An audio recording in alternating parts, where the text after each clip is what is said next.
તો આ તરફ ગુજરાત કોંગ્રેસને મોટો ઝટકો, જ્યાં રઘુ દેસાઈએ કોંગ્રેસના તમામ હોદ્દા પરથી રાજીનામું આપી દીધું છે અને આ પક્ષના તમામ હોદ્દા ઉપરથી રાજીનામું આપ્યું છે અને પક્ષમાં યોગ્ય સ્થાન ન મળતા રાજીનામું આપ્યાની ચર્ચા છે। કોંગ્રેસને અલવિદા કર્યું હોવાની પોસ્ટ અત્યારે સામે આવી છે। રઘુ દેસાઈને મનાવવા માટે પ્રદેશના નેતાઓ રઘુ દેસાઈના ઘરે પણ પહોંચી ચૂક્યા છે। રઘુ દેસાઈને મનાવવા બેઠકોનો દોર પણ શરૂ થઈ ચૂક્યો છે।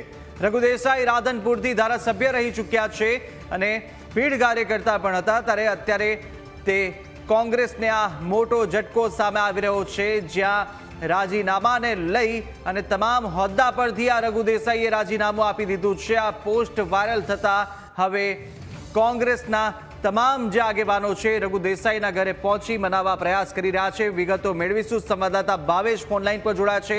ભાવેશ, તમામ હોદ્દા પરથી રઘુ દેસાઈએ રાજીનામું આપ્યું, શું વિગતો સામે આવી રહી છે, કયા કારણો દર્શાવાયા?